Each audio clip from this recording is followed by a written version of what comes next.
Bom dia a todos. Eu queria começar por saudar todos os presentes e em nome próprio, mas também dos meus colegas de mesa, dizer que estamos aqui com muito gosto e agradecer esta oportunidade de termos este gosto.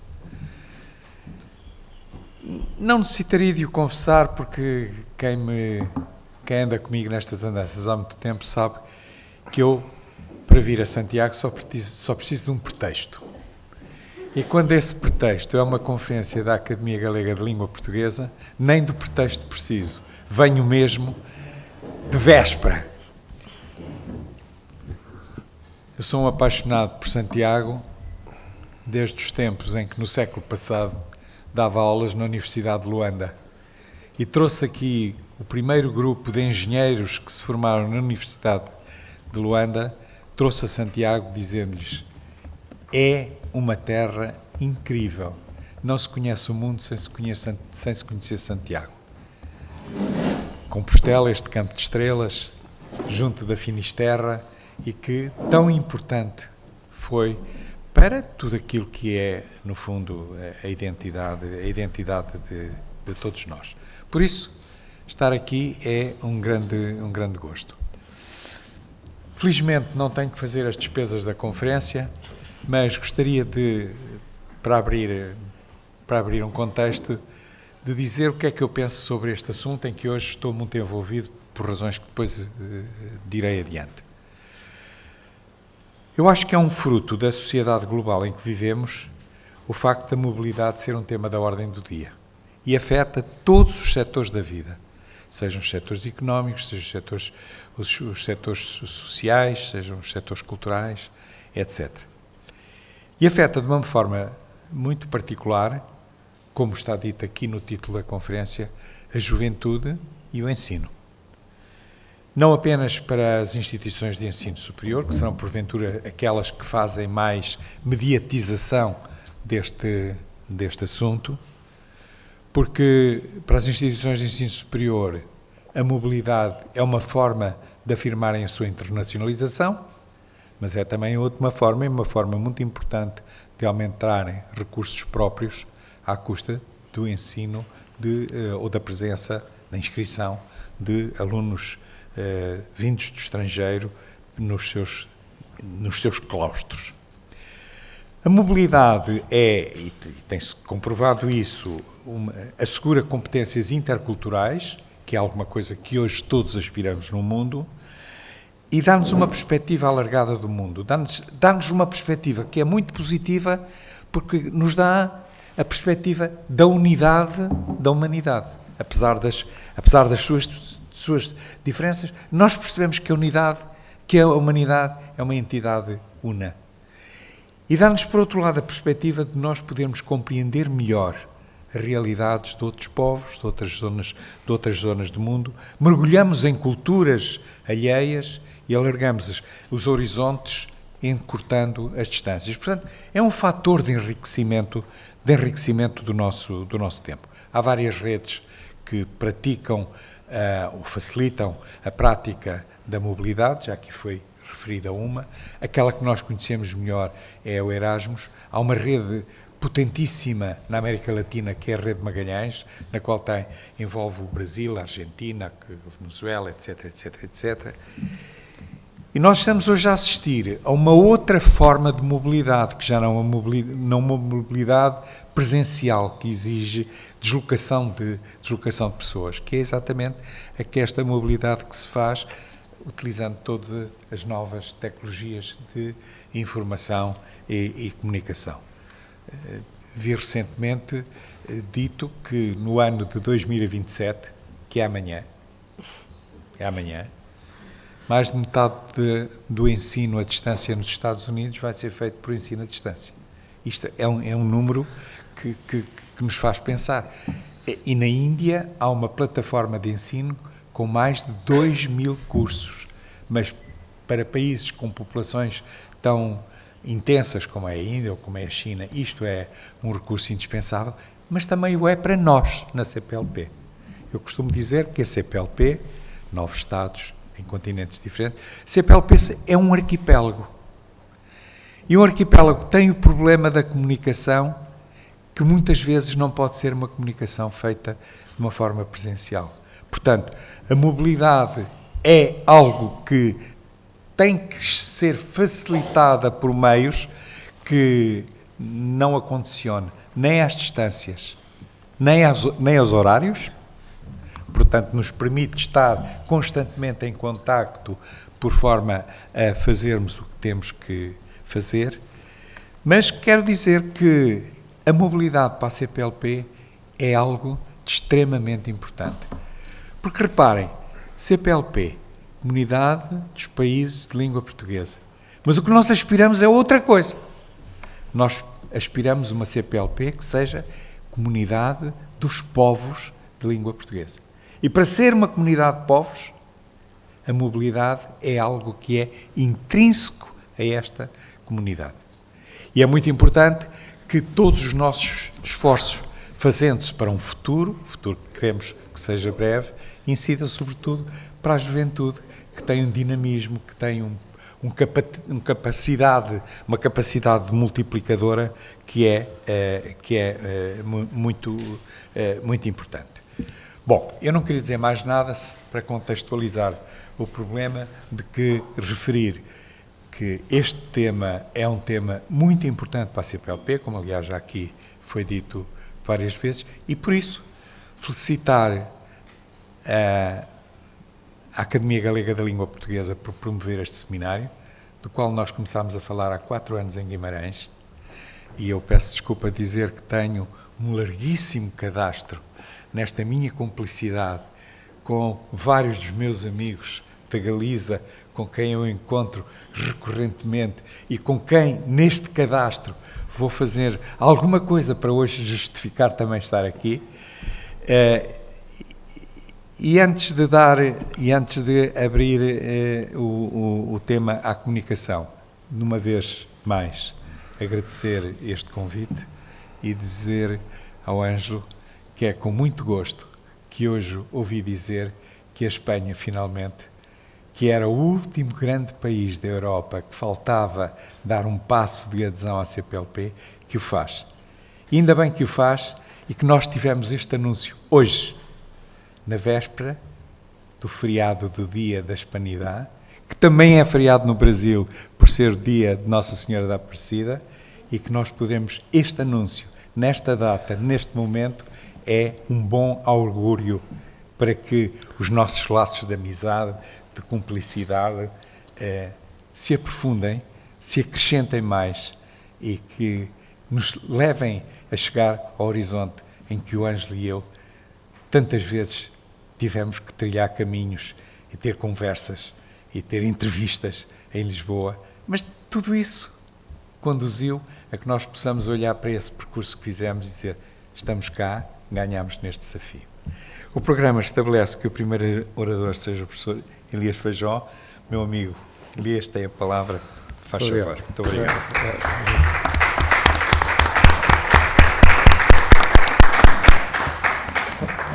Nosa Señora da Aparecida, que ten no camiño que la leva, utilizan a sinaléctica do camiño de Santiago. Estes elementos tamén interesantes. Bon día, eu agradezo moito o convite que me foi feito para aquí estar nesta conferencia.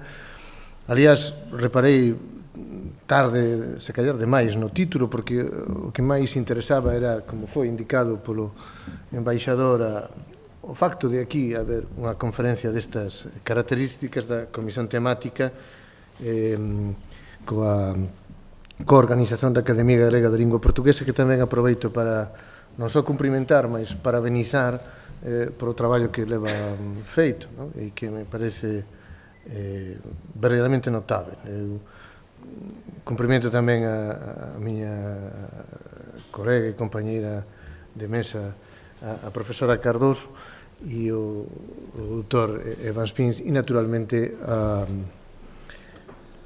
ao amigo e admirado embaixador Eugenio Anacoreta Correia. E non quero deixar de cumprimentar a moitas das persoas que aquí están, do Instituto Camões, da Fundación Calouste Gulbenkian, con quen tanto temos traballado, e as miñas desexos e melloras para a doutora Elena Borges tamén, que non nos pode acompañar, e particularmente para a directora xeral da CPLP, aquí presente a doutora Georgina Benrous de Melo, por a súa presencia e por as súas palabras. Se callar era isto o máis importante que eu podía dizer aquí, mas vou avanzar un pouco. Tentarei ser breve. Debo dizer que tentarei ser breve, entre outras cousas, porque as dúas teño que recoller unha crianza, en fin, por motivos de conciliación familiar, e iso non me vai permitir estar probablemente na tarde. Probablemente non poderei estar nas sesións da tarde, o que eu lamento en relación a mí mesmo, porque deixo de aprender. O primeiro que eu gostaba de indicar aquí é que eu vou falar desde dentro da lusofonía. Eu non estou fora da lusofonía. Non vou agora discutir o termo lusofonía, non utilizo isto aos efeitos prácticos, mas sin que non só profesional, mas humanamente eu fago parte da lusofonía, quer queiran, quer non.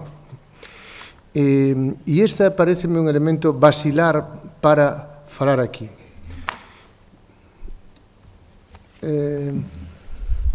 Cando se fala desde o mundo que está amparado pola CPLP da Galiza, este é sempre un problema, unha complicación. E probablemente sexa tempo de ultrapasar e superar todas eses melindres que o único que fan é complicar aínda máis as cousas.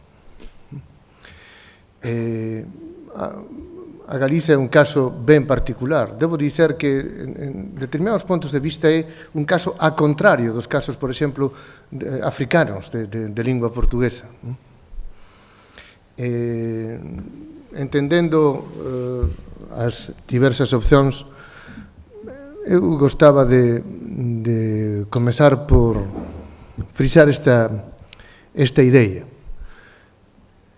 É coñecido que na Galiza existen diferentes opinións sobre a codificación lingüística do galego. Do meu punto de vista, eu falo unha variante do que no mundo é coñecido como portugués. Para outras persoas probablemente non sexa así. Mas este preámbulo é preciso porque, entendo eu, temos que desfacer as ambigüidades que non nos permiten avanzar. Reitero, obviamente a converxencia de todas as posibilidades e na procura de puntos de encontro.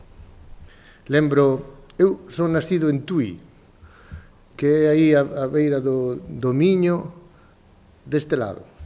Se callar tamén a mellor con algún vento do outro. E ás veces as persoas pensan que ter nacido nun lugar como Tui, pois un adería inmediatamente ao mundo portugués. Deben saber que na educación sentimental do século XX e particularmente na ditadura era todo o contrario, non? Mas digo que son nacido en Tui porque lembro agora o discurso do que foi o primeiro presidente da Academia Galega, Manuel Murguía, en 1891, nun predio que, como a propia lingua en que eu estou falando, tamén está ben deteriorado na súa historia. Nese predio que era o teatro principal de Tui, enunciou un dos discursos básicos para entender a historia da Galiza, que ben sería interesante que fose máis coñecida. E falando do outro lado do Miño, a nosa lingua foi conservada, etc., el resumía aquilo dicendo: Deus que nos castigou tanto, deunos esta gloria. Pois esta é a gloria que aínda nós conservamos. E probablemente esta sala será ou sería diferente se formos capaces de ollarnos dentro do mundo do que a historia fixo que se chamase lingua portuguesa, da cual, como digo, eu síntome pertencente e nativo, e non sou eu, millares de persoas na Galiza, cousas que non poden ser contornadas. Se tiver despois oportunidade, falarei un pouco desa situación que para os efeitos contemporáneos comezou na segunda metade do século XIX, nunha recuperación. Nos temos, como saben, a Rosalía de Castro como a nosa poeta nacional, que descoñecían até a existencia da literatura medieval ni da historia medieval. Cando se comezou a escrever, nen iso se coñecía. E iso eran analfabetos, é dicir, nunha lingua que só podían recoller pois, das persoas do povo, cos seus procesos de castellanización, e probablemente toda a nosa viaxe sexa unha viaxe cordial, un proceso cordial de recuperación e de encontro como esta conferencia aquí manifesta.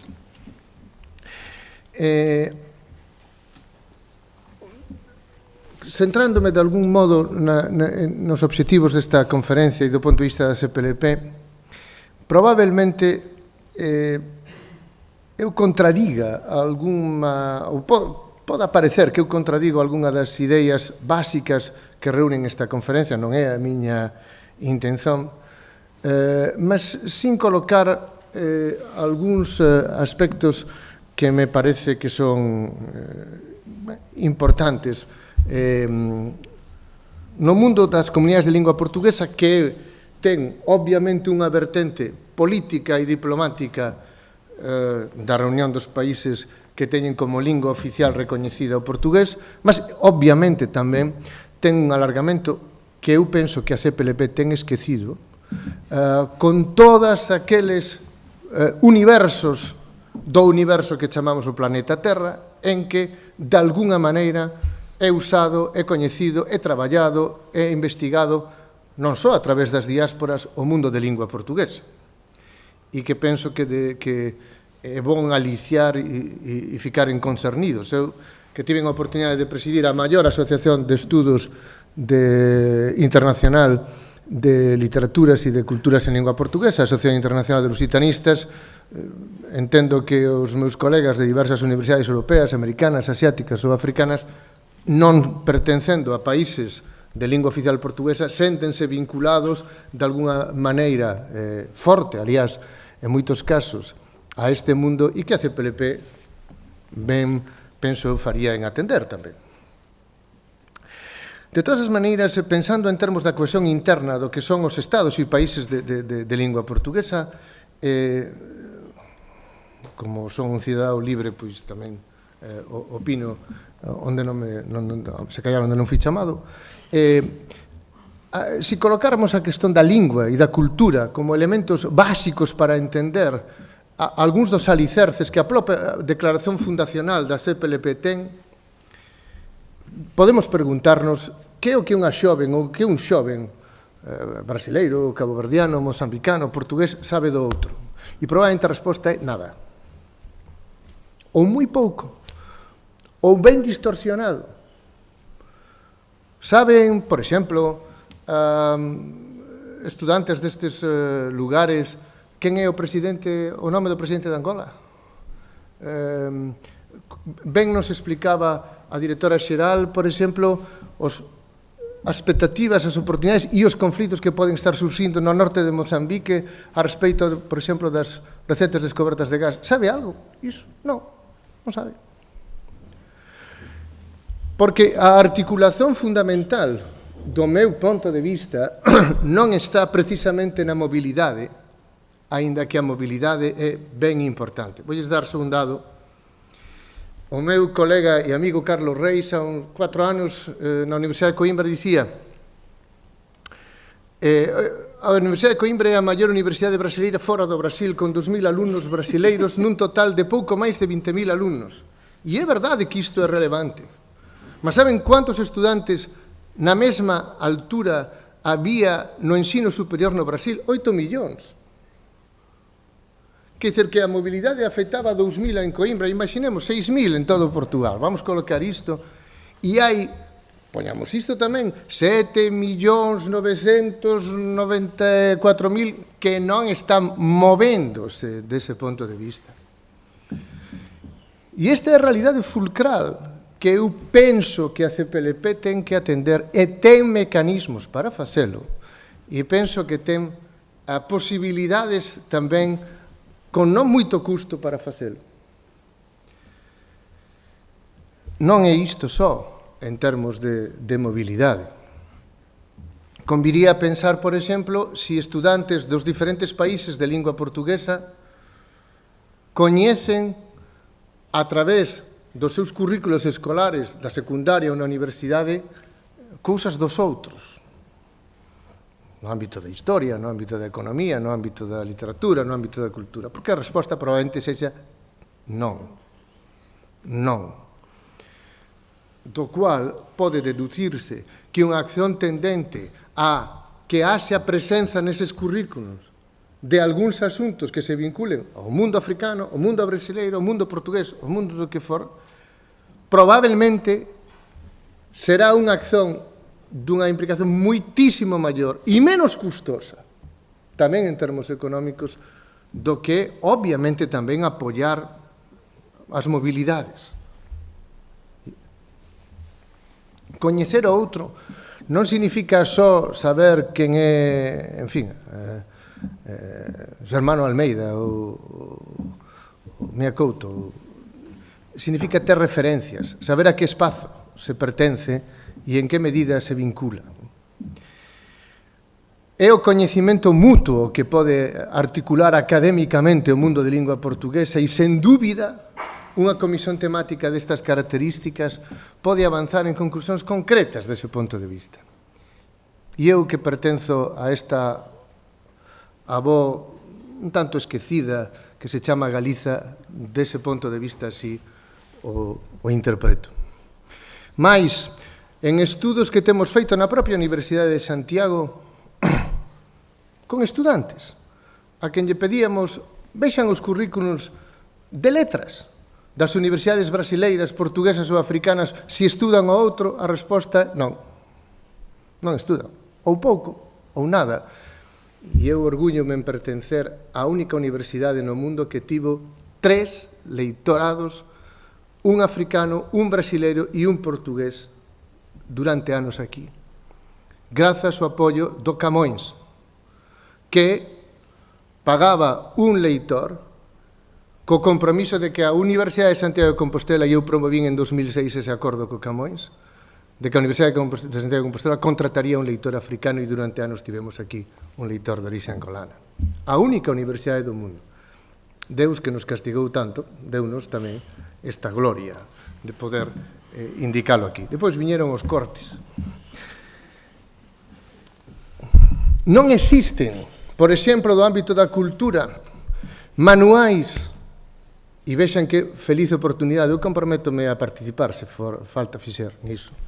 Non existen manuais de historia comparada ou relacional da cultura en xeral ou das producións literarias, musicais ou cinematográficas ou o que for dos países de lingua portuguesa. Non existen.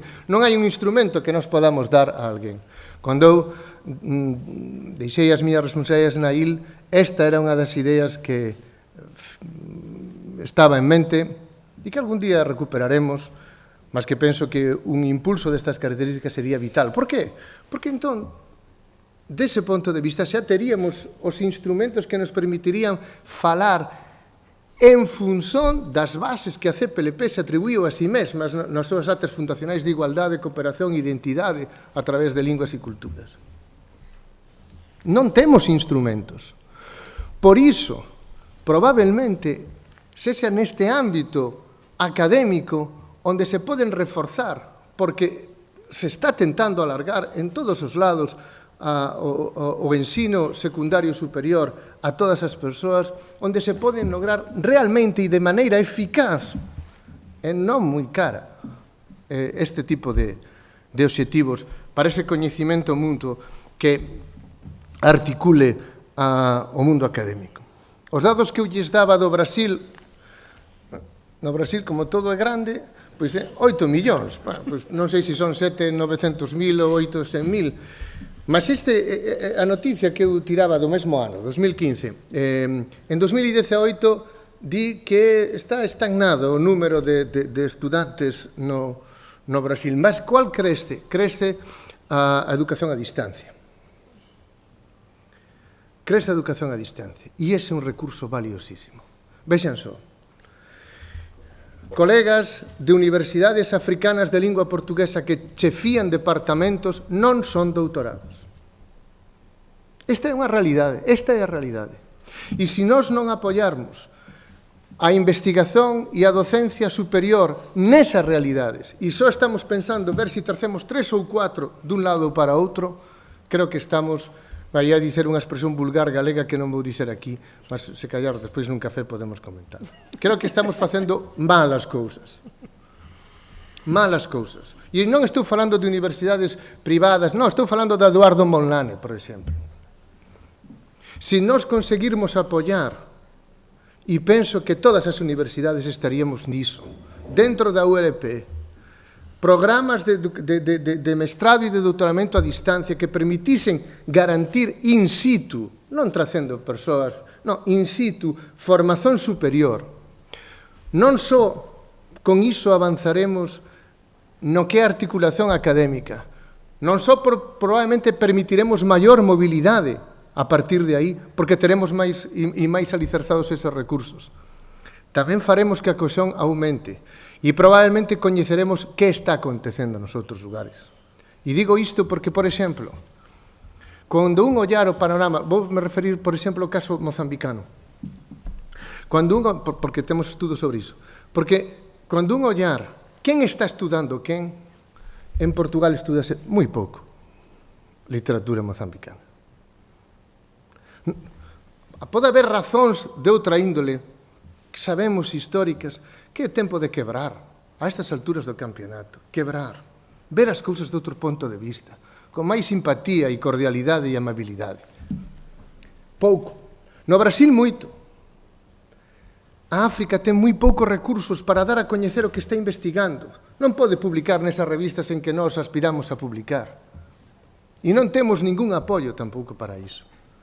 Mas se foren a ver, por exemplo, os estudos que estudantes do último ano da graduación en letras, por exemplo, en universidades mozambicanas están a facer, verán que hai intereses diferentes, que os ollares que nós estamos facendo sobre a literatura ou a produción cultural mozambicana non son exactamente os mesmos e que nós non podemos incorporar na nosa axenda tamén intelectual e tamén de rede, non de cooperación, de rede entre colegas, ese tipo de elementos que nos permitan ollar mellor ese tipo de realidades.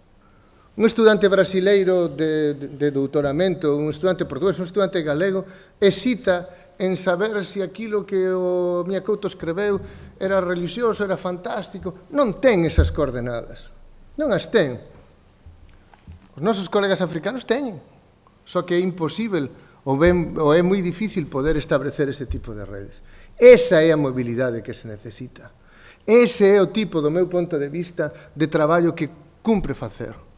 Poder, e non é caro, e poden ser decisións inmediatas, de apoio académico a todo isto. Xa non me vou entrar en cousas de Schengen e das dificultades que os nosos colegas africanos e estudantes teñen para vir a Portugal ou para ese tipo de mobilidade. Penso que o máis importante é saber que eles existen, que eses problemas existen, porque é a forma de poder contornalos da mellor maneira.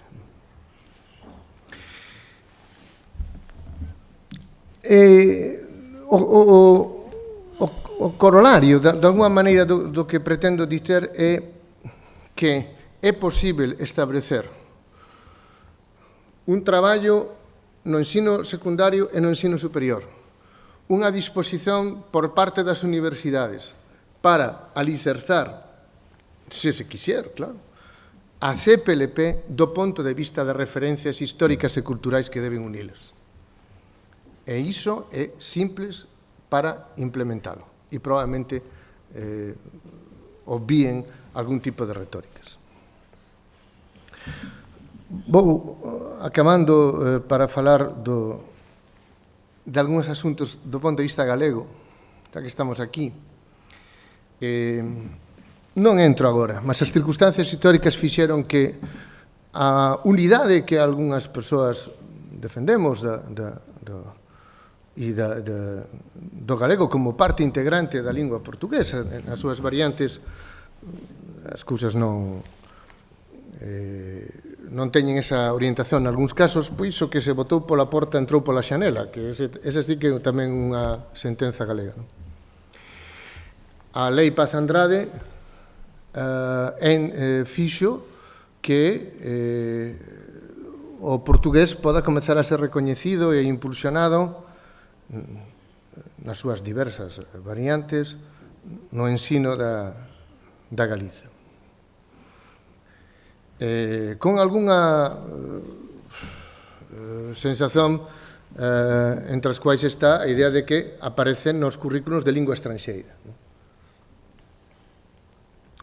Dá calafríos para algunha persoa como eu pensar que o portugués é lingua estranxeira aquí.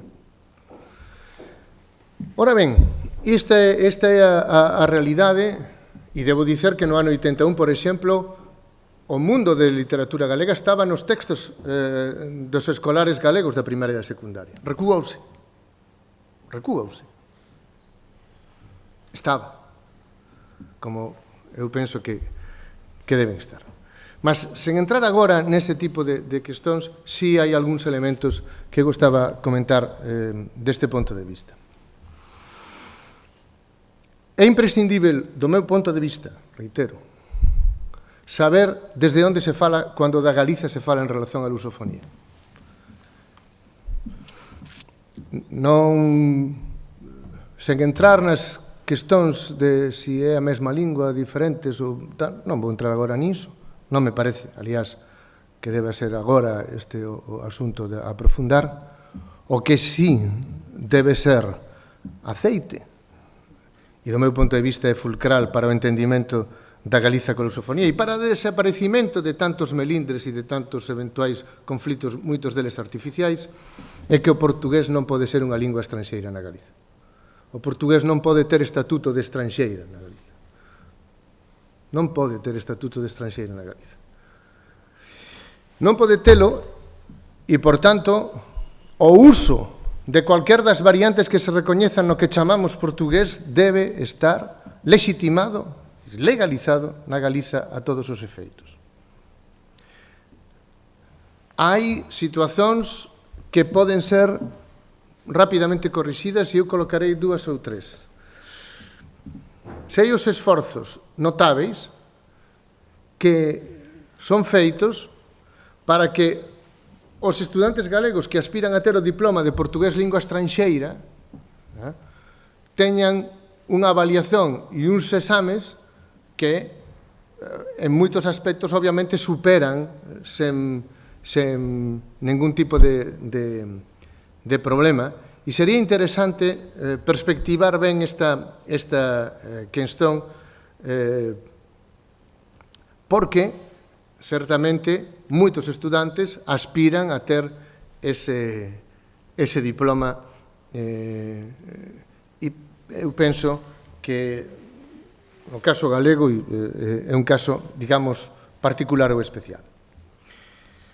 Na Universidade de Santiago de Compostela, se unha tese de doutoramento está escrita, segundo o que di o seu regulamento, non está escrita ou en galego ou en castelán, en fin, español, debe ter un resumo de polo menos 3.000 palabras en galego ou no tal castelán. Non é admisível que unha tese escrita en cualquiera das variantes do portugués teña que someterte a este criterio. Eu lamento que non estexe aquí a miña colega vicerreitora da Organización Académica para dicirlo públicamente, pois xa dixen antes. Non é admisível. As teses de doutoramento e as teses de mestrado, por exemplo, nunha universidade como a nosa, se queremos realmente avanzar e concretizar as cousas, e isto é retórica, eu vou para casa. Se queremos avanzar é simples e non é conflictivo. Bom, portugués, calquera das súas variantes, ten aquí un estatuto, obviamente, non estranxeiro, non há que entregar. E garantolles, proben no Google o ridículo que é facer un resumo, imaginen para o galego dunha cousa que está do galego, refírome da norma da Academia Galega de portugués para esa norma. Por tanto, o portugués non pode funcionar como lingua estranxeira e atención porque nos programas de mobilidade Erasmus en que se lles exixe moitas veces aos estudantes un B2 de español. Por que pinta un B2 de español para un estudante de Coimbra que ven aquí? Non pinta nada. E, por tanto, ese tipo de elementos poden ser revistos. Tamén é urxente, e isto mas constame que existe esta vontade, mas isto non é unha cousa do ponto de vista CPLP, mas do contrario, que as universidades públicas do sistema universitario galego teñan presenza na asociación na ULP, na Asociación de Universidades de Lingua Portuguesa. Iso só traería efeitos benéficos e penso que sería un paso ben interesante. E eu sei que nun contexto en que as universidades teñen que estar en corridas terríveis para ver se captan estudantes de outras latitudes para ver, é dicir, neste tipo de corrida, a corrida fundamental probablemente deba ser nese tipo de vertebración e, por tanto, a ULP, o sistema universitario galego debe estar, ten que estar, e penso que ese debe ser un obxectivo fundamental. Na Galiza, quer se queira, quer non, o lugar onde nasceu esta lingua en que estamos falando, na Galiza a sorte que a nosa comunidade seguiu, pois non foi a sorte de outras comunidades. No noso caso, houbo un proceso de perda de usos prestixiados do galego que nos colocou nunha posición complicada e que faz que invistan moitos esforzos desde há moitos anos na súa recuperación. Na Galiza, o galego, que é unha variante do que no mundo se coñece como portugués, está perdendo utentes a unha velocidade realmente extraordinaria. Nunca se tivo probablemente tanto poder político para recuperalos e nunca tantos poucos utentes do galego existen até o extremo de que desde há uns cuantos anos xa non é a lingua maioritaria das persoas. Falo de utentes orais, con todos os seus problemas, escritos probablemente, non coñezo estudos moi recentes sobre isto, mas as porcentaxes son pequenas. Convén, por tanto, encarar esa realidade, e por iso eu dicía que o efeito é o contrario da África. Probablemente na África os procesos de desenvolvemento do portugués son exactamente os contrarios que en contextos como este non entro agora nesa cuestión. Ora ben, o reforzo que poda existir para un contexto, antes indicaba a presidenta do Consello da Cultura Galega, Rosario Álvarez, nese estudo que anunciaba e que tamén espero con moita expectación, embora probablemente non coincidamos nas perspectivas, mas estou certo que se pode coincidir nos obxectivos ou poden encontrarse obxectivos comuns. Quer dizer, probablemente haxa aquí un reforzo realmente importante e, sobre todo, unha forma diferente, nada melancólica, de poder estar neste cuadro e neste mundo de lingua portuguesa. Por iso, se for posible deixar, reitero, melindres e cousas que o único que fan é atrapallar e formos capaces con certo optimismo de ver estes asuntos coas posibilidades e potencialidades que les teñen, eu penso que o mundo de lingua portuguesa vai gañar, obviamente a Galiza gañará, e penso, aliás, que se poden dar tamén pasos concretos. En definitivo, eu podo, xa concluo, indicar que no asunto que aquí nos reúne, xuventude, diáspora e mobilidade académica, eu penso que é sobre a capacidade que teñamos de desenvolver articulacións concretas e atender as expectativas das persoas que podemos avanzar. Acabo só dicendo o seguinte: tiven a honra de impulsar no seu momento coa Fundación Calouste Gulbenkian a Plataforma 9. A Plataforma 9, eu cando falo da Plataforma 9 vexo para ali as miñas compañeras ten que perdonar isto, da Fundación Calouste Gulbenkian, e síntome sempre cordialmente emocionada. A Plataforma 9 chamase 9, non exactamente polos 9 países da lingua oficial portuguesa, mas polos 8 que eran na altura e a Galiza, e está ali colocado. E se indico a Plataforma 9 por unha razón. A cuarta cidade en estatísticas durante varios anos de procura de información sobre emprego, congresos, etc., era Maputo. Hai unha expectativa real, e estou falando de números que hai 2 anos xa ultrapasaban o 1.000.000 de utentes diferentes desa plataforma. A plataforma, se teñen aí os seus dispositivos, que non coñecer, pode entrar, plataforma9.com. De expectativas e de oportunidades que se abren. A CPLP fará un grande servizo se fora ao encontro dese tipo de expectativas, dando posibilidades, recursos e esperanza. E entón, a partir de aí, si vamos ter pois unha sólida mobilidade académica, e eu como académico estarei, en fin, humildemente feliz de velo. Obrigado.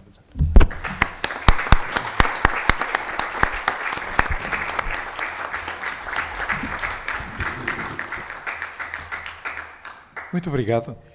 Eu acho que introduziu aqui considerações de extrema importância. Eu não vou recordar muita coisa que poderia recordar acerca de ações feitas, por exemplo, no Gabão ou no Senegal, e que tem muito a ver com isto que o professor Elias Feijó aqui disse. Não vou recordar isso, passamos adiante. Mas vou dizer uma coisa. Acho que estão aqui dadas alguns temas ou algumas sugestões para uma belíssima conferência sobre o aprofundamento da CPLP. E deixo ficar a senhora Diretora-Geral, minha querida amiga, já tem trabalho que chega, mas olha que este está muito gozo.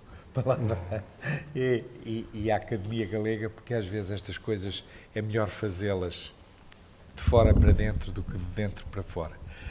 Se estivessem de acordo, iam intervir os outros 2 elementos da mesa e depois abria o diálogo para todos. Mas eu quero lhe dizer que deixou aqui, pá, pólvora para muito tiro, pá. Bom. Mas são festivos. A pólvora sim, claro, pá, sim. E mesmo os foguetes de lágrimas também são festivos, não é? Não é? A gente gosta de ver aquelas cores todas a descerem do céu para a terra. Tem a palavra a seguir a professora Ana Josefa Cardoso, a quem eu me permito referir como minha Patrícia, porque eu, quando falo de Cabo Verde, digo sempre: Cabo Verde nos terra. Tem a palavra, se faz favor. Obrigada. Bom dia a todos. Antes de mais, quero agradecer o convite que me foi dirigido e a oportunidade que tenho de estar aqui convosco, no meio de tantos ilustres, não é? Para falar um pouco sobre esta temática do português. E então, o título que eu dei a esta apresentação é o português de todos e o português de cada um. Porque, efetivamente, a mobilidade leva a que haja necessidade de ver, com olhos de ver, o que é que será o português de todos e o que é que será o português de cada um. E então tenho aqui algumas questões que se calhar são um pouco provocatórias de alguma forma, e que tem a ver exatamente com esta questão. Portanto, somos muitos dentro da CPLP, mas de facto será verdade que todos os indivíduos da CPLP se entendem em português? Não sei se sim. As diferentes variedades do português estão realmente aceitas como sendo legítimas? De alguma forma, acabo por me questionar sobre esta questão várias vezes, porque estou na escola. Recebemos com frequência alunos que vêm do espaço da CPLP e que trazem o seu português, mas o seu português é posto em causa. Portanto, se calhar, estas variedades ainda não são bem aceites ou não são aceites como sendo legítimas. A importância da diversidade linguística no espaço da CPLP é verdadeiramente reconhecida e valorizada? Também tenho as minhas dúvidas, porque efetivamente sabe-se que há uma enorme diversidade linguística. O português, neste caso, é a língua de todos, mas e as outras línguas que fazem parte da CPLP, será que estão a ser devidamente valorizadas? Há essa intenção, mas será que não estamos ainda só no campo da intenção? Aqui o que fazer para que a língua portuguesa seja de facto a língua de todos? Há um longo caminho a fazer em todos os espaços da CPLP, penso eu, para que efetivamente todos sintam a língua portuguesa como sua. Porque se calhar nem todos os que fazem parte da CPLP sentem de facto a língua portuguesa como sendo sua. Será que a língua portuguesa é a única que tem legitimidade para ser a língua de todos no espaço da CPLP? Portanto, e aqui voltamos à questão da diversidade linguística que temos neste espaço, não é? E então, a mobilidade, de alguma forma, traz e leva às respostas. Portanto, o meu português, cada um traz o seu português e por vezes há algum desconforto, algum confronto nesta soma do meu português, do português de cada um. E, portanto, esta soma de vários português,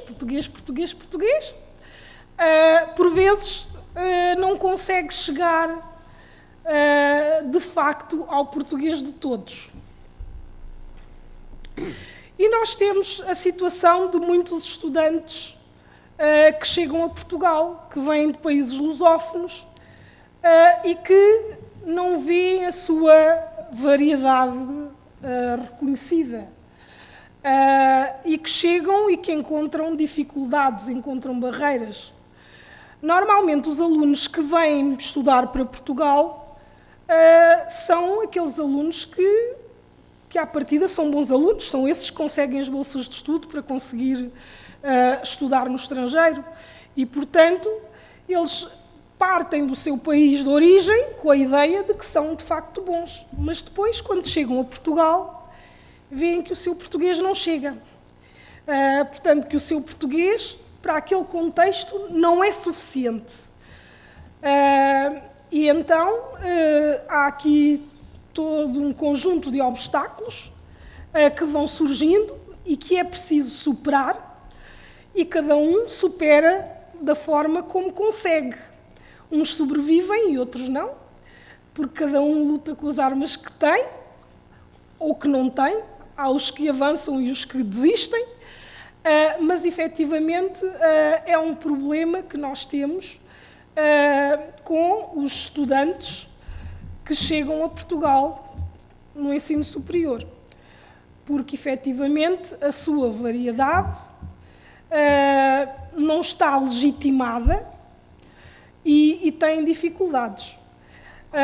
Por vezes, mesmo os alunos brasileiros que têm a sua variedade legitimada, sentem também esta dificuldade, quanto mais os alunos que provêm dos PALOP, não é?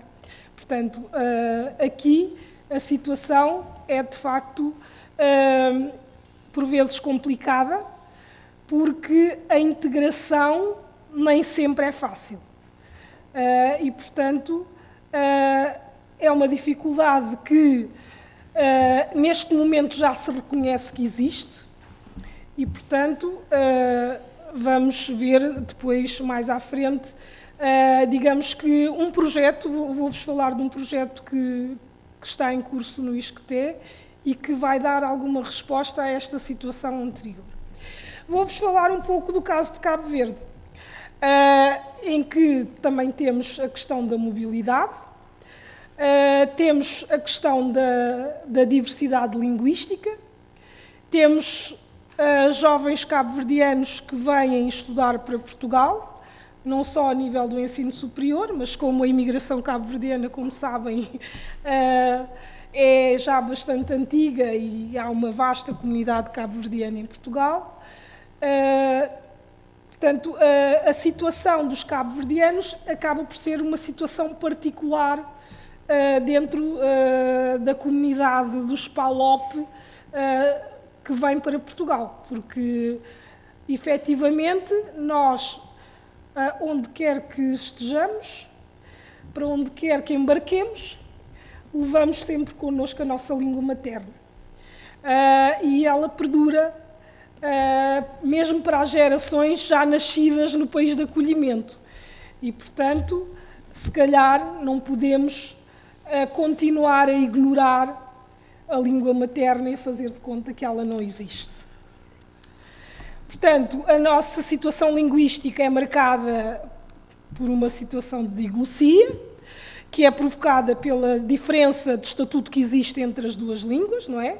A língua de prestígio é o português, que é a língua oficial, portanto, todas as situações formais de comunicação são representadas na língua portuguesa, embora esta situação tenha vindo a mudar nos últimos tempos, e a marca mais visível é quando há campanhas eleitorais, não é? E ninguém se lembra do português, porque é preciso chegar às pessoas, os votos fazem falta, não é? E então, aí, por vezes, há algum esquecimento até da língua portuguesa. Depois temos o cabo-verdiano, que é a nossa língua nacional, que é utilizada sobretudo na oralidade e que continua a beneficiar de um estatuto politicamente inferior, por assim dizer. E, portanto, apesar de ser aquela língua que os cabo-verdianos aprendem primeiro, é a língua de berço, e é a língua do dia-a-dia dos cabo-verdianos, mas continua a ser uma língua que ainda precisa de muito trabalho para chegar aonde merece. Há uma clara contradição entre o estatuto da língua, portanto, e o seu uso corrente, porque, portanto, toda a gente que já esteve em Cabo Verde se dá conta que a vida em Cabo Verde decorre em crioulo, como dizia Jorge Amado, não é verdade? E, portanto, não é possível ignorar a existência do nosso crioulo. Portanto, o português, como já disse, é de facto a língua de prestígio, é a língua de acesso a um patamar superior, podemos assim dizer, em termos sociais, políticos, económicos, enfim. Mas, de facto, na vida do cidadão comum cabo-verdiano, é a língua que acaba por ter menos expressão, porque no dia-a-dia do comum dos mortais, a maior parte dos cabo-verdianos, se calhar, passa muito tempo sem falar português, porque não sente essa necessidade. E muitas vezes o único input, aliás, ao longo do tempo, o input principal do português tem sido a escola. E, portanto, a educação aqui, a instrução, tem tido um papel fundamental na aprendizagem do português. E mesmo dentro do espaço escolar, ainda que de forma clandestina, o cabo-verdiano está sempre lá. E, portanto, este facto acaba por, de alguma forma, trazer algumas fragilidades para o português que se fala em Cabo Verde, porque uma língua que está restrita a um espaço com 4 paredes não se desenvolve o suficiente, porque ela precisava de ser levada a outros contextos e fazer parte do discurso cotidiano da vida das pessoas. E, portanto, a falta de oportunidade de exercitar o português faz com que muitos cabo-verdianos tenham apenas uma competência passiva e haja algum constrangimento quando se fala o português. Portanto, o uso do português está revestido de constrangimentos. Porque depois há os puristas da língua, não é? Que acabam muitas vezes por utilizar o português para mostrar a sua superioridade, e isso acaba por trazer algum constrangimento a quem não se sente tão à vontade para falar o português. Na escola, os alunos preferem ser invisíveis. Portanto, se o professor não perguntar nada, tanto melhor, porque assim não têm que se expor, e não se expondo, também não são criticados, ninguém comenta o seu português, se é um bom português ou não.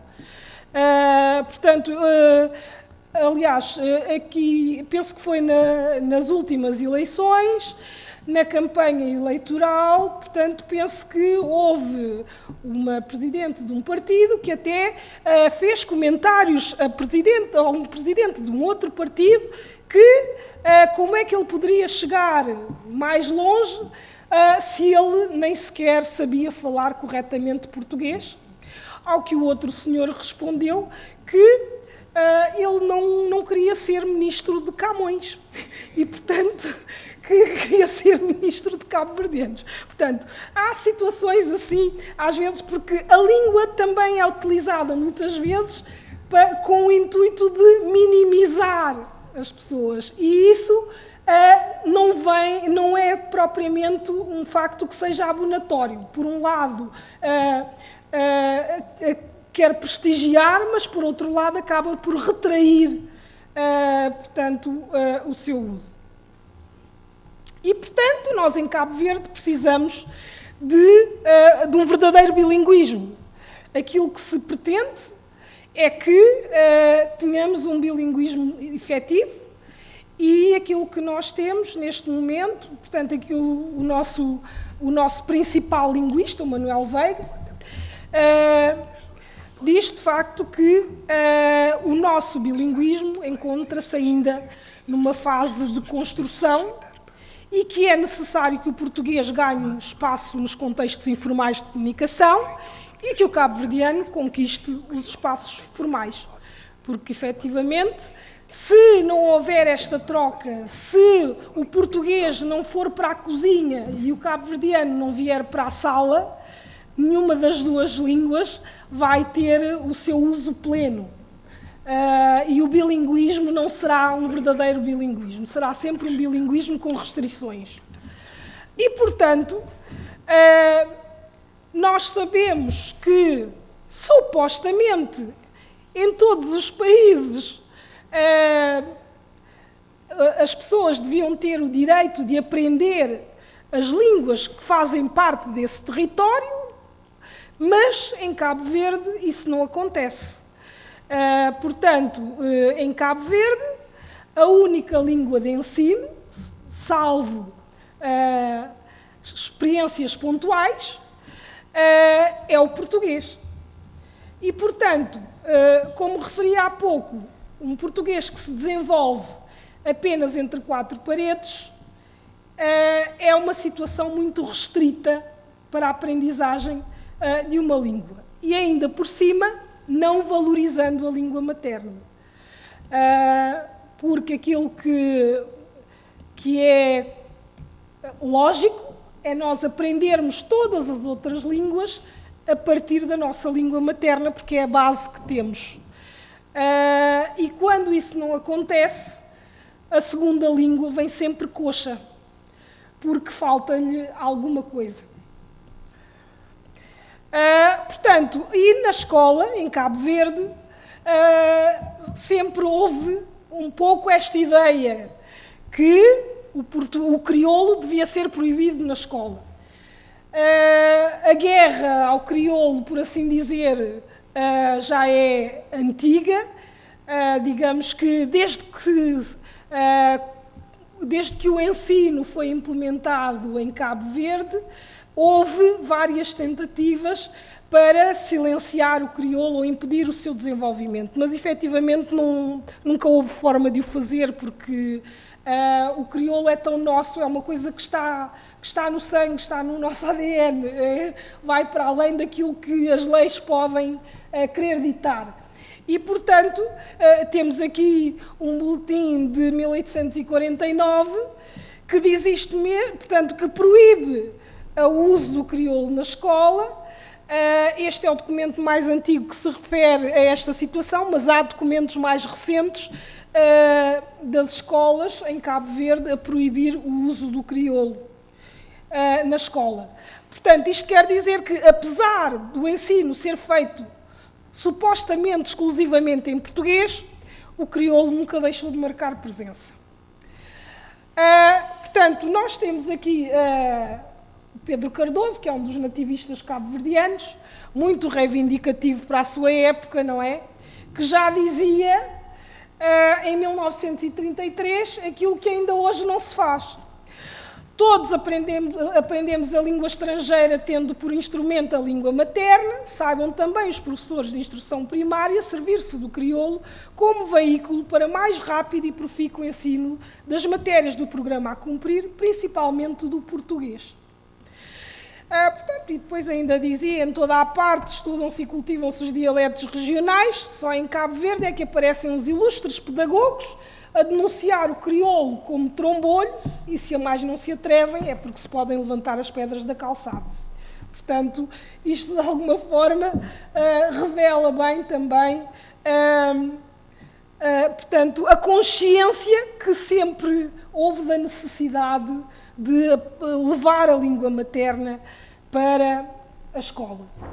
Portanto, o futuro desejado que nós temos para a situação linguística de Cabo Verde é exatamente esta, a oficialização da língua cabo-verdiana em paridade com o português. Portanto, isso já consta, a intenção consta da Constituição, mas falta efetivar, falta pôr em prática. É preciso também que o bilinguismo seja efetivo, que haja o uso generalizado de ambas as línguas e que a educação bilingue cabo-verdiano-português seja uma realidade. Portanto, para remediar as situações que surgem em vários contextos,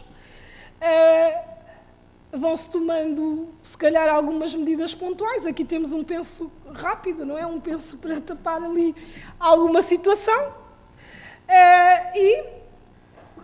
Portanto, a tal consciência da necessidade de, no ensino superior, haver um acolhimento diferente para estes alunos, fez com que surgisse no Isqueté, neste ano, portanto, começaram de facto este ano letivo com um projeto que se chama Trovoada de Ideias, inclusão linguístico-social dos estudantes dos PALOP no ensino superior português. Ora, se são estudantes dos PALOP, dos países de língua oficial portuguesa, haver uma clara necessidade de fazer um projeto de integração, de inclusão destes alunos, é porque eles já vêm à partida excluídos.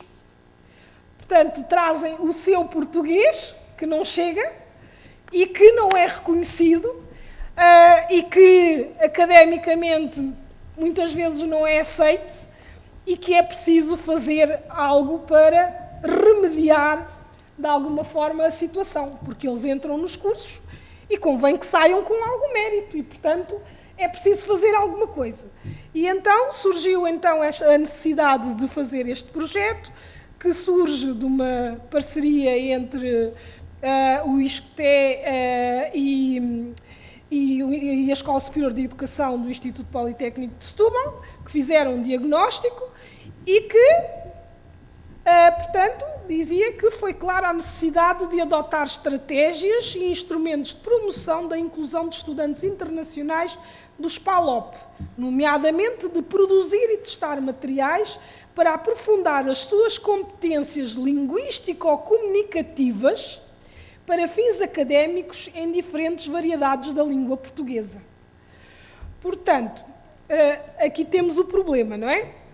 Por um lado, competências de compreensão oral e escrita do português europeu nas instituições de ensino superior portuguesas.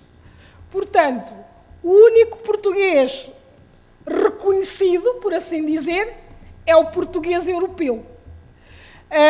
As outras variedades do português ainda carecem de legitimação, ainda carecem de uma licença, por assim dizer, para serem aceites. Naturalmente que isto é um problema que terá que ser trabalhado, se calhar também nos países de origem, e se calhar tem que haver uma reivindicação maior neste sentido, não é? Se calhar a colaboração entre o português dito legítimo e os outros tem que ser mais estreita, tem que ser mais verdadeira, para que haja este reconhecimento mútuo, não é? E, portanto, este projeto parte de 3 pressupostos basilares: o reconhecimento das variedades africanas da língua portuguesa, que constituem normas legítimas formalmente reconhecidas em 2010 pelo Instituto Internacional da Língua Portuguesa, assim como os contextos, diversidades de repertórios linguístico-comunicativos específicos de cada estudante e dos contextos sociolinguísticos de cada país de origem, não é? Porque também os contextos são muito diferenciados. Nós temos contextos em que o português até é a língua materna dos estudantes, mas ainda assim não chega, porque os estudantes que vêm, por exemplo, de Angola e Moçambique, muitos deles têm o português como língua materna e chegam aqui e isso não é propriamente aceito. E mesmo nos níveis, ao nível do ensino básico, por vezes eles são integrados nas aulas de português língua não materna. E, portanto, questionam-se se eu sempre falei português, porque é que estou num grupo de português língua não materna. Depois temos aqui também o imperativo de ter em conta as práticas escolares anteriores dos estudantes, porque o sistema de ensino não é propriamente igual em todos os países da CPLP e também há esta situação que tem que ser tida em conta. E a necessidade de encontrar respostas abrangentes para a inclusão académica, portanto, destes estudantes que chegam. E, portanto, na diáspora, não é? Nós migrantes, de bagagem em punho, se o preconceito não falar mais alto, o português de cada um pode ser o português de todos, mas também as línguas de cada um, neste caso, o crioulo, pode ser de nós tudo. Ou seja, portanto, o meu crioulo também pode ser de toda a gente, assim como o português pode ser de toda a gente. Porque, de facto, essa situação é possível. E vou-vos só falar aqui, muito brevemente, de 2 experiências bilíngues, uma realizada em Portugal e outra realizada em Cabo Verde, em que estas 2 línguas têm presença. Vou pôr um pequeno vídeo. Portanto, e então é de pequenino que se faz um verdadeiro lusófono. Não temos que esperar que cheguem à universidade para que se leve a sério esta questão da lusofonia, não é? Portanto, vou passar à frente para pôr aqui o vídeo que está aqui. Portanto, tenho aqui um excerto, aliás, que são 2 excertos de 2 reportagens, uma sobre a experiência realizada em Portugal, muito pequenina, e outra da experiência de Cabo Verde. A experiência realizada em Portugal foi feita numa escola pública do ensino básico, com alunos portugueses e cabo-verdianos, e os alunos tinham 1 hora diária de cabo-verdiano durante, portanto, diariamente tinham 1 hora diária de cabo-verdiano. A experiência realizada em Cabo Verde, os alunos tinham metade do tempo em cabo-verdiano e metade do tempo em português, até ao 4º ano de escolaridade. No 5º e no 6º ano passaram a ter uma disciplina de língua cabo-verdiana. Tanto num caso como noutro, são experiências pilotos pontuais, e o problema destes projetos é que têm um prazo de validade, não é? E depois, muitas das vezes, ficamos por aí, não é? E então vou passar isto rapidamente.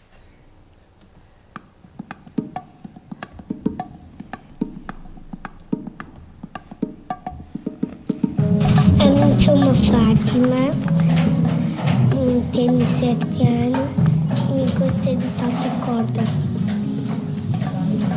A mim chamo Eduardo, tenho 7 anos e gosto de andar de bicicleta. Nesta sala de aula aprende-se em português e em crioulo.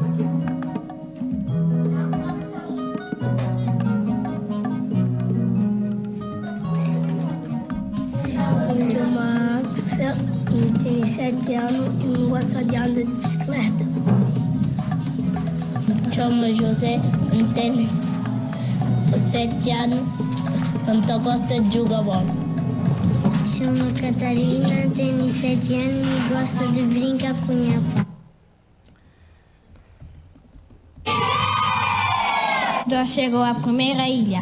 Nem homens, luz, nem mulheres nuas, despertando inocentes de medo de trás da vegetação. Nem setas venenadas vindo no ar, nem grito de alarme de guerra ecoando pelos montes. Havia somente as aves de rapinas de garras afiadas, as aves marítimas de voo largo, as aves canoras assobiando. Foi bom e não te aprendi, sim, mas é que as mesmas matérias que não te aprendi na língua portuguesa, não te aprendi na língua cabo-verdiana.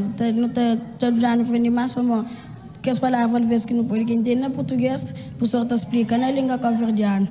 Então, está chamando esse projeto deve continuar então? Deve continuação.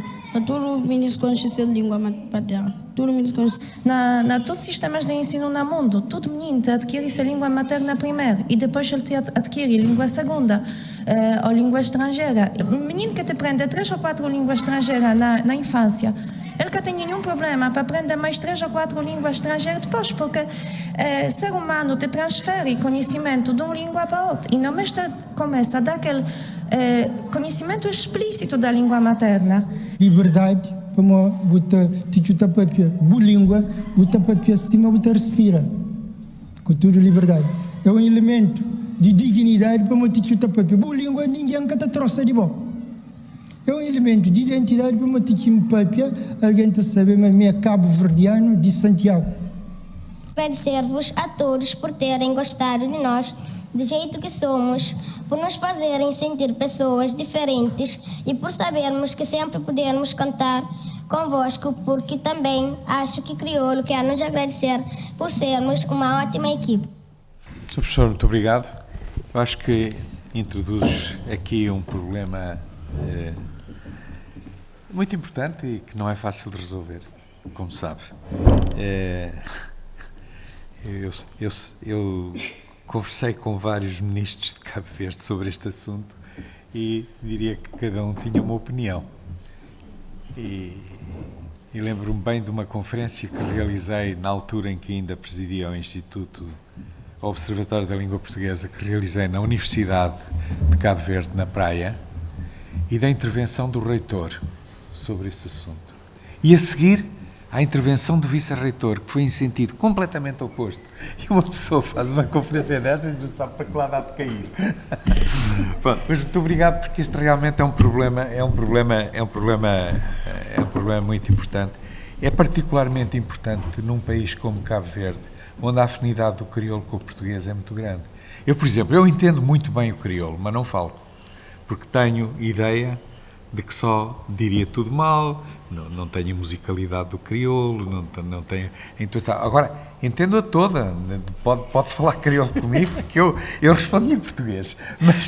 Mas, portanto, quando as línguas são muito afins, a dificuldade de se poder aprender é um bocadinho aquilo que acontece com o português, com o castelhano. Exato. Nós entendemos o castelhano, mas depois não nos exprimimos em... Vou passar a palavra, porque acho que já toda a gente está a olhar para a hora do almoço. Soutor, se faz favor, é a sua vez. Bom, boa tarde. Sou consciente de que eu sou o principal obstáculo nesta hora entre vós e o que na Galícia se chama o jantar, então vou ser especialmente breve, principalmente porque o que me foi encomendado era dar o parecer da nossa academia sobre o tema desta sessão, que é Juventude e Mobilidade Académica. Eu vou me atrever a partilhar duas histórias pessoais que talvez podem ajudar a ilustrar os problemas que na Galiza podemos ter em relação ao tema desta sessão em relação ao mundo de língua portuguesa. A primeira história é uma história pessoal de quando, em 2003, eu era estudante aqui desta Universidade de Santiago, que hoje nos acolhe, de jornalismo, de fato, aqui num prédio aqui perto. E na altura, em 2003, ia começar o terceiro ano, decidi, como tantas outras companheiras de turma, fazer um Erasmus, não é? A maioria das companheiras da turma iam para a Finlândia, ou para o Reino Unido, para a Itália, para esses destinos exóticos. Eu tinha muito claro que eu queria ir para a Universidade do Minho, em Braga. E foi em 2003 que eu estive um ano em Braga, e foi, acho, uma experiência que mudou por completo a minha vida. E foi, aliás, uma experiência que sem ela hoje provavelmente não estaria aqui. E além de ir para Braga, fui para a residência Santa Tecla. Não sei se conhece, mas era a residência na altura mais económica das que tinha a universidade, e por isso, talvez, era uma pequena CPLP. E talvez a UP pode ser de povos, não é? Lá tinha literalmente estudantes de todas as partes do mundo de língua portuguesa, desde o Timor, que justo havia um ano na altura que conquistara a independência, todos os PALOPs, ou acho que quase todos, o Brasil, também as diásporas portuguesas no mundo inteiro. Lá estava toda a gente e eu era o único galego que tinha em Santa Tecla. E acho que desde a primeira semana eu me senti parte dessa lusofonia, dessa pequena CPLP, através da qual, por primeira vez, experimentei de forma direta, não é, o que era fazer parte da lusofonia.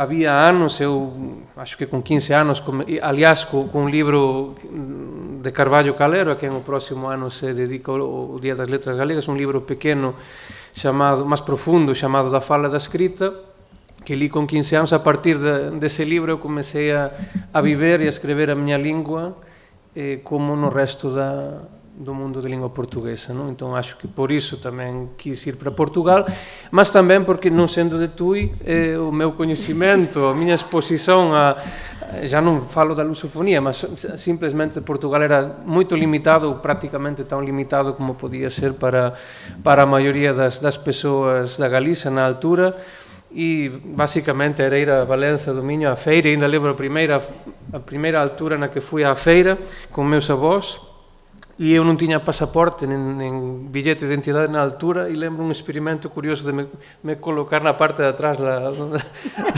no lugar da bagagem para me introduzir de contrabando em Valença do Minho. Mas enfim, depois as coisas correram melhor. O ano em Portugal foi uma experiência incrível, não só para conhecer o Portugal que há mais além de Valença do Minho, que é o que a maioria das galegas que na altura conhecíamos, mas também esse mundo de língua portuguesa, não é? Esse mundo muito mais amplo.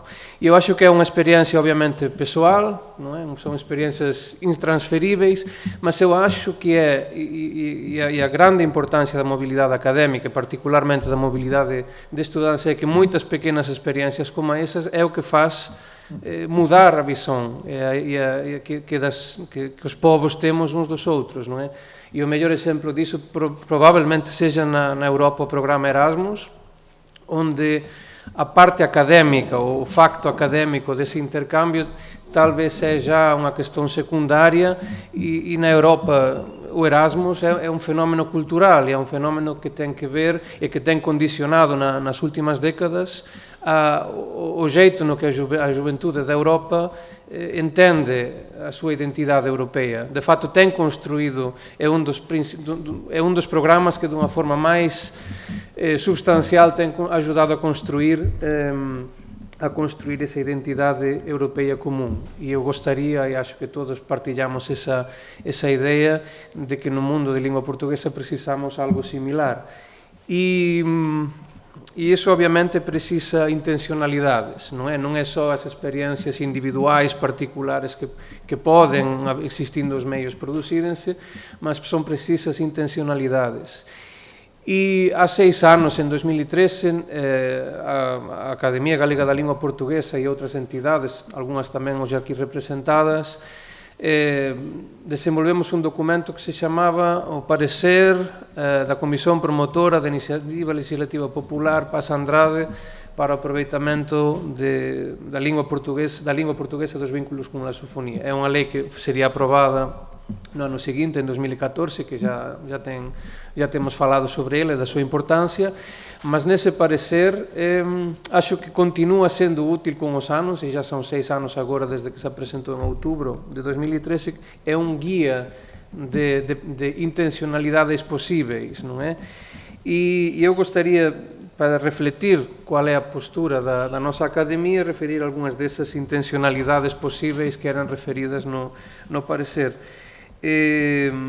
Dentro do primeiro ponto, do primeiro bloco, que era o do aprendizado do português, realizava-se uma recomendação clara, e vou fazer a citação, para que a expansão dos convênios e protocolos de colaboração e intercâmbio científico e educativo com as instituições de ensino superior dos países de língua portuguesa deveria alcançar a consideração de objetivo estratégico para as universidades galegas. Obviamente, com a aprovação por unânime do Parlamento da Lei Paz Andrade, cria-se unha legitimidade para avanzar con iso. Eu non estou dentro da Universidade Galega, non sei se efectivamente se ten avanzado, mas quería lembrar tamén, estando hoxe na Universidade de Santiago de Compostela, que os propios estatutos da Universidade, no seu artigo 4, establece un mandato para que a Universidade estabelece relacións con as institucións científicas e culturais, agora a citación, que realicen o seu labor en países de cultura galego-portuguesa. Iso é textualmente o que aparece nos estatutos da Universidade. Foi referido antes, e era tamén por o compañeiro Elías, e fora referido tamén nese parecer, que era necesario que as entidades galegas comezaran a participar nas organizacións sectoriais da língua portuguesa. Isto é, máis alén da CPLP, existe cada vez máis, e ontem mesmo fiz unha pesquisa e fiquei surprendido que já há a Federación dos Psicólogos de Língua Portuguesa, que cada vez há máis organizacións sectoriais.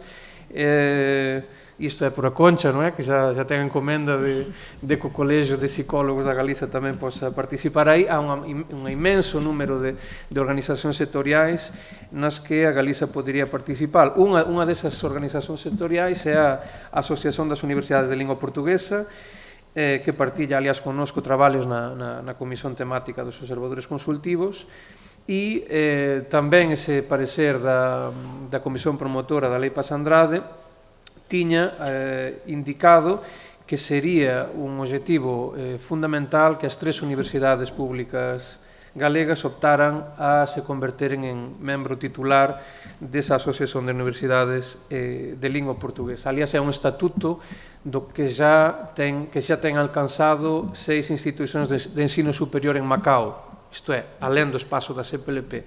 Imagino que non habería obstáculo para que tamén as universidades galegas pudesen participar, e estando agora o subdirector geral da Xunta de Relacións Exteriores, acho que ese proceso debía ser encorajado, mesmo con verbas específicas non só para as cuotas de adhesión, mas tamén para a participación e representación neses organismos sectoriais, en particular no na Asociación de Universidades, e acho que esta participación precisa tamén do apoio do goberno, porque temos visto, por exemplo, o caso de Santiago de Compostela, que se tiña unido á Unión de Cidades Capitais de lingua portuguesa, mas obviamente o acompañamento e o traballo desas institucións require tempo, require esforzos, e por veces ese acompañamento do goberno sería necesario para concretizar eses vínculos, non é?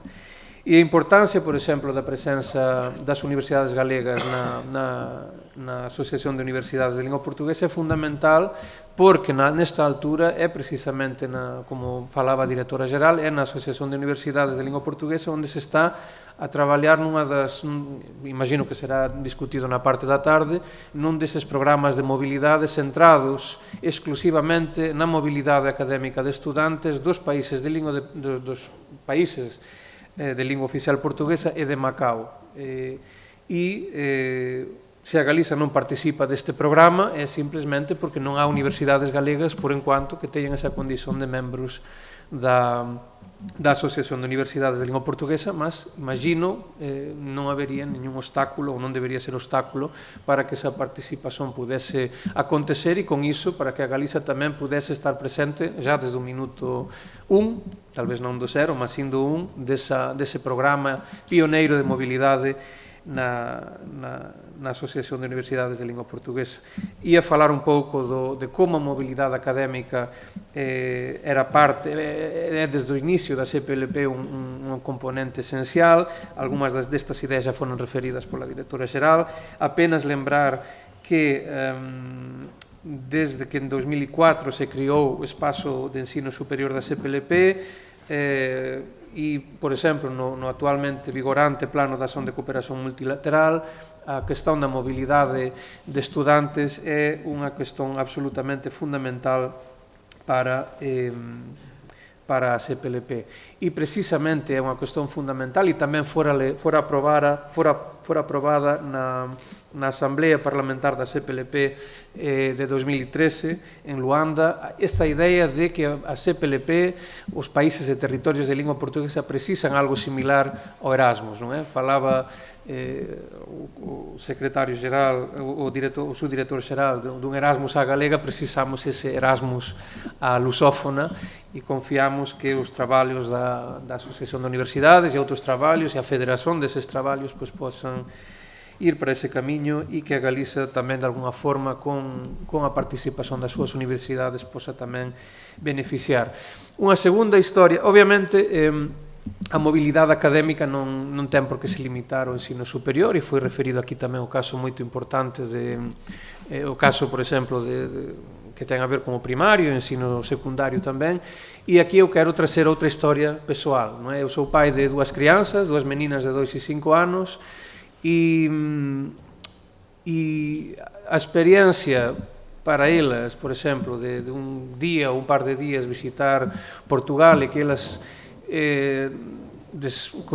a descoberta delas, non é? De que no parque infantil con outras meninas, ou na rúa, ou nas loxas, elas posan descubrir, non é? Que elas teñen unha lingua en común, que elas teñen un patrimonio en común.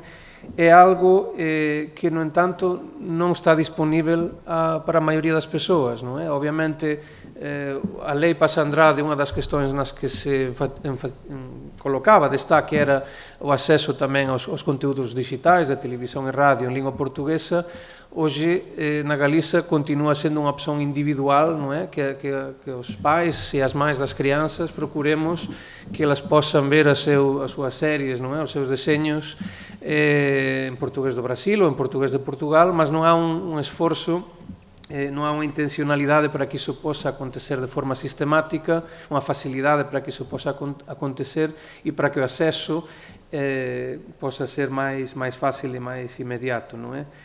E por iso é preciso criar iniciativas para que a posibilidade de vivermos tamén na nosa lingua con as nosas crianzas sexa máis simples, non é? Eu quería referir como e recoñecer desde aquí o esforzo de proxectos comunitarios na Galiza, como poden ser as escolas de ensino galego semente. De facto, unha delas está aquí do lado, en criar espazos para que a nosa lingua entendida da forma que aquí se está entendendo, no que entende a nosa academia como unha lingua internacional que nos permite un relacionamento como iguais con tantos outros povos, posa ser normal, non é?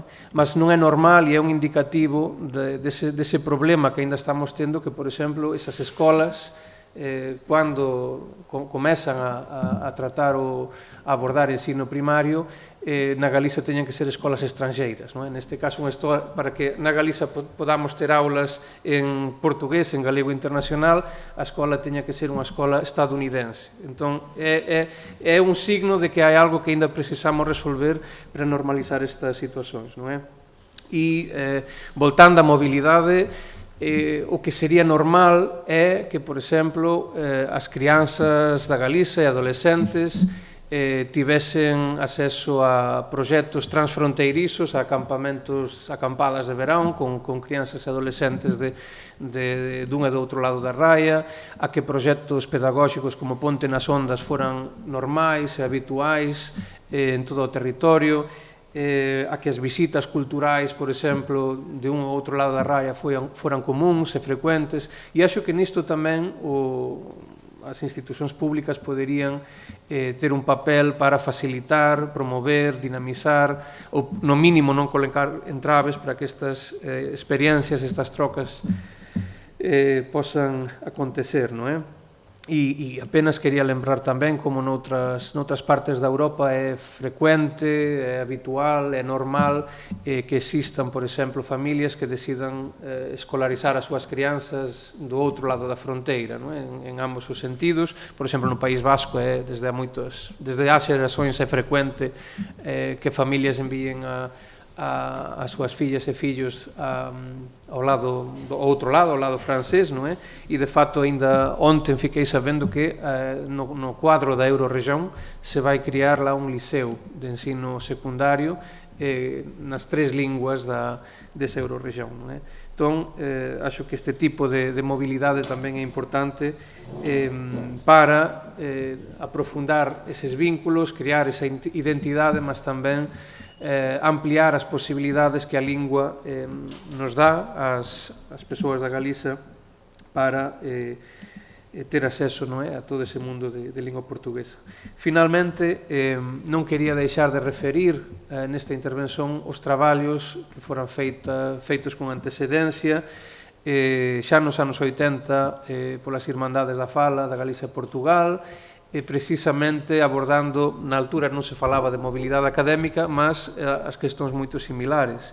Há 35 anos, en 1984, a Asociación de Estudantes da Facultade de Letras da Universidade do Porto organizara, junto con a Irmandades da Fala da Galiza e Portugal, un primeiro encontro de estudantes dos países de lingua portuguesa, e eses encontros tiveran depois continuidade en Braga en 1985 e 1986, e daí saíran moitos proxectos dos que non dá tempo a falar hoxe, mas talvez, como hai aquí na sala algúns dos seus protagonistas, pois poden contar con máis vagar, mas acho que o importante é que este tipo de trocas, de experiencias, de espazos de diálogo, de intercambio continúen existindo, non é? E, finalmente, para deixar de ser un obstáculo para ese noso xantar, acho que é necesario apontar como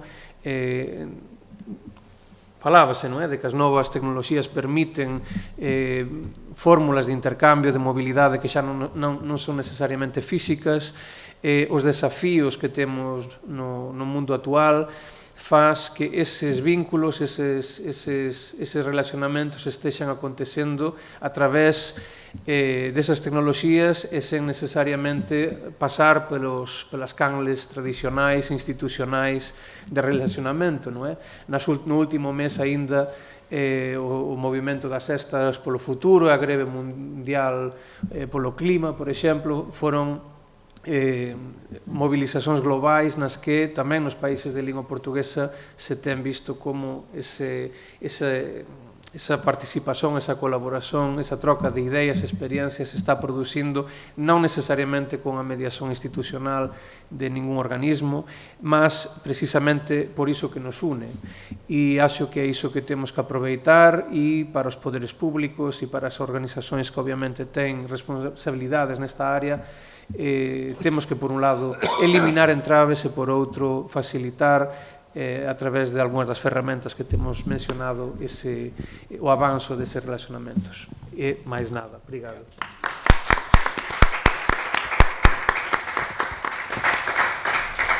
Vamos ter 10 minutos para debate. Eu, antes disso, queria dizer o seguinte. Há pouco mais de um ano, fez em maio um ano, foi criada uma associação de ensino à distância dos países de língua portuguesa. Já realizou 3 seminários, qualquer um deles com mais de 1000 participantes em cenário virtual, portanto, comunicação à distância.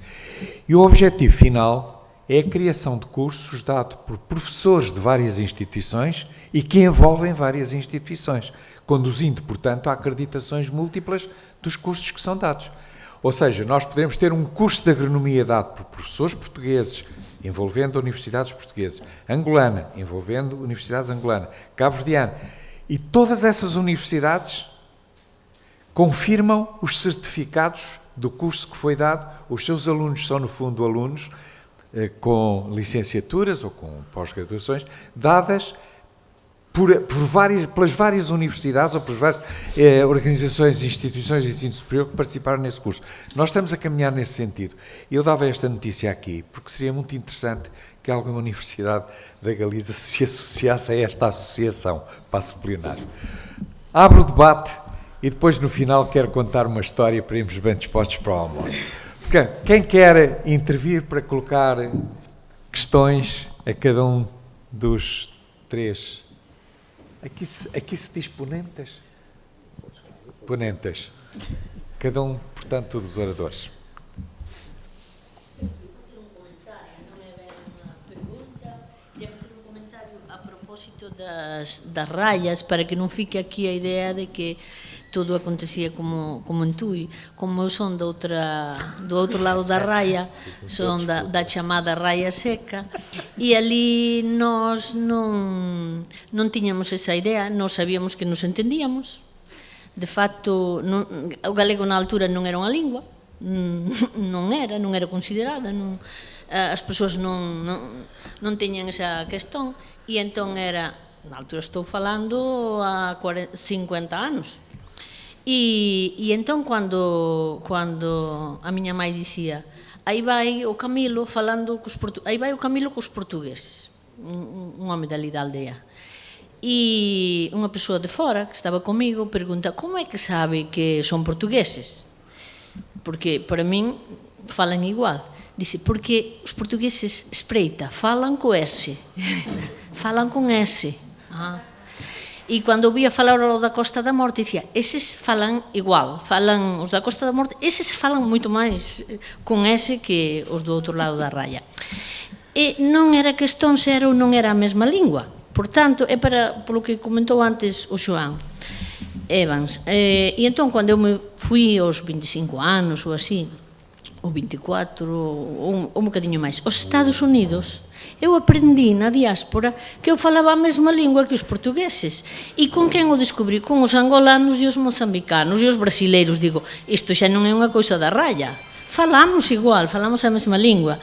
E entón foi moito interesante, porque para alén diso, os profesores, era un curso de inglés, colocárame con un angolano e pasábamos o día a falar e a profesora dicía, como poden entenderse estes dois? Como conseguen falar, mas eles enténdese?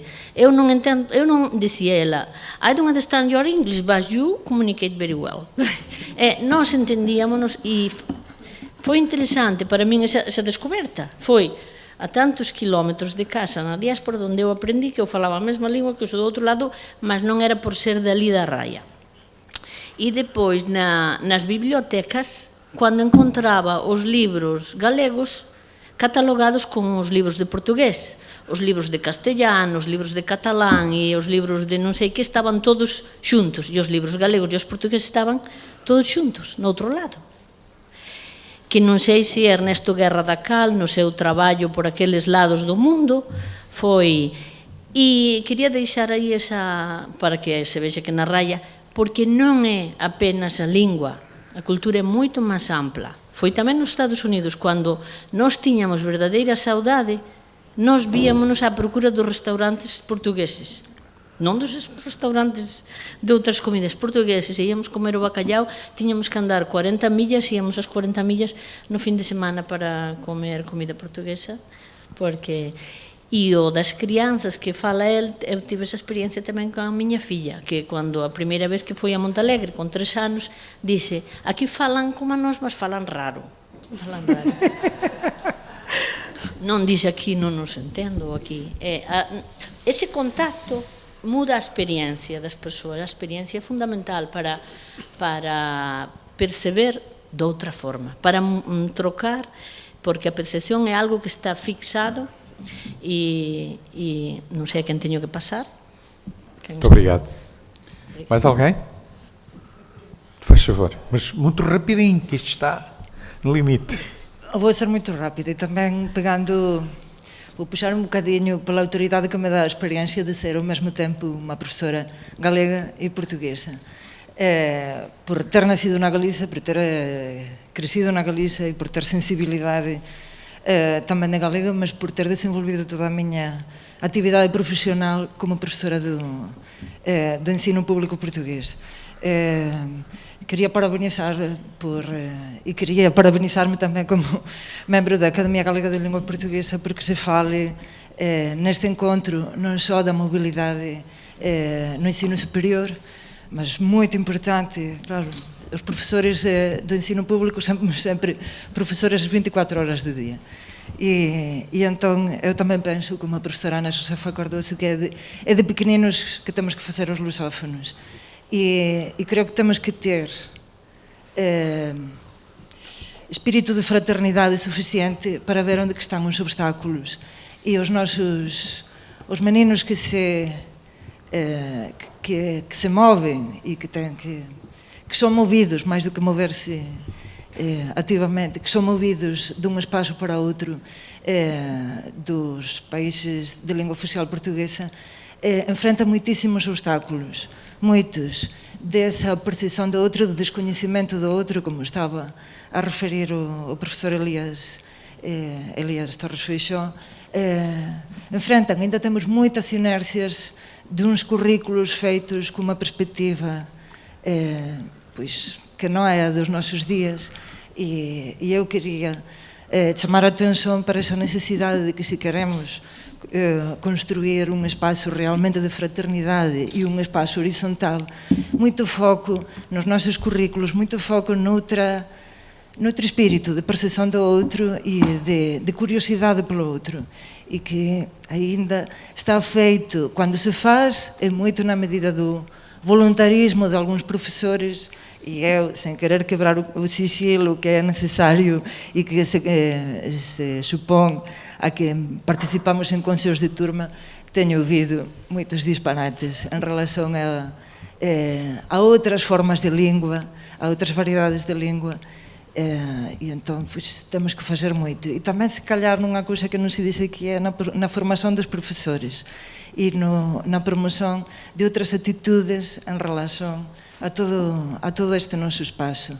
E do lado galego, já para o que dizer, temos muito para fazer, e o que digo da parte das instituições é que não pode ser tudo como tem sido feito nestes anos, no espírito da resistência e no voluntarismo de muitas pessoas, que temos demonstrado muito a nossa capacidade de resistir e de encontrar outras vias de sobrevivência para esta língua e este país que estamos perdendo. Enfim, não pode tudo depender disso. E pronto, era só mesmo um comentário nesse sentido. Muito obrigado. É só para dizer, como neste direito de relator, o ponente é máis ben en español, Non, nada. Non, mas poente está ben, porque un fica tamén no poente das pois, mas tamén é unha variante ponente en portugués. É aquilo que está no entardecer. Eu só quería preguntar, como non vou poder estar a tarde, se está previsto algún tipo de conclusións finais que podan ser enviadas a CPLP para isto. Está ben, era isto. Pronto, então, antes de encerrar a sessão, eu queria contar duas histórias. Uma que se passou comigo em São Tomé, quando um dia entrou na Embaixada um pedido do então Presidente Miguel Trovoada para um visto de várias entradas em Portugal. A concessão de vistos pertence ao responsável da secção consular, que é habitualmente um secretário, o embaixador não trata desse tipo de questões. E o secretário da Embaixada apareceu-me completamente aflito. Disse: embaixador, veio este pedido, eu não posso dar o pedido. Mas não pode dar o pedido porquê? Nós só estamos autorizados a dar um visto de uma entrada. E eu perguntei-lhe: mas isso é uma objeção que é feita a si? Não, a Embaixada não pode dar. Não pode dar a Embaixada, dá ao embaixador. Claro que o libertei desse encargo, porque ele podia ser eventualmente punido com isso. E daí o Presidente Miguel Trovoada tinha necessidade de ir a Paris, onde tinha casa e onde se ia tratar, passava por Lisboa, tinha que ter um visto de entrada, e quando regressasse a São Tomé, tinha que ter outro visto de entrada. E pedir isto na Embaixada de Paris, a Embaixada de Portugal em Paris devia ser uma dor de cabeça de todo tamanho, era melhor fazer aquilo que estava ali ao pé. Porquê é que eu conto esta história? Porque se deve à CPLP este tipo de obstáculos administrativos terem sido removidos. Isto é mérito da CPLP. Hoje, pessoas com responsabilidades governativas, empresários, académicos, etc., têm facilidades na concessão de vistos, de várias entradas e com uma duração que não é apenas para uma viagem, e isto é todo um esforço que foi feito na CPLP. Eu gostaria de dizer isto na presença da senhora Diretora-Geral, porque sei que foi um trabalho que deu muito trabalho, mas que finalmente está a chegar ao seu destino, ao seu horizonte. Porque muitas das dificuldades que se colocam à mobilidade são dificuldades meramente administrativas. Muitas vezes nem têm lógica. E é preciso derrubar esses muros e tem que ser feito por quem tem a força para o derrubar, como é o caso das conferências de chefe de Estado e de presidentes de governos da CPLP, dos ministros dos negócios estrangeiros e da própria organização. A segunda história que eu queria contar passou-se em Vigo. Aqui há muitos anos veio passar férias comigo. Eu tenho, minha mulher e eu temos uma casa aqui nos arredores de Braga, e daí vimos aqui com muita frequência à Galiza. E dessa vez veio passar com férias connosco uma miudinha de 6 anos que era filha de um membro do governo de Cabo Verde. Veio passar férias connosco e houve um dia que nós resolvemos vir a Vigo e trouxemos-la ao Corte Inglês. E fomos ao 6º andar ao Corte Inglês, onde está a zona dos brinquedos. Bom, a miúda ficou fascinada com os brinquedos. Tudo o que era Barbies, castelos de Barbies, não sei o quê, coisa que não se via em Cabo Verde, a miúda ficou fascinada. E a certa altura uma das empregadas começou a falar com ela. E ela não respondia. Eu disse: cara, então tu não respondes à senhora? Eu não entendo este crioulo. Boa tarde. Muito obrigado a todos. Vamos almoçar. Não sei se tem alguma mensagem para alguém. Vamos então. Muito obrigado.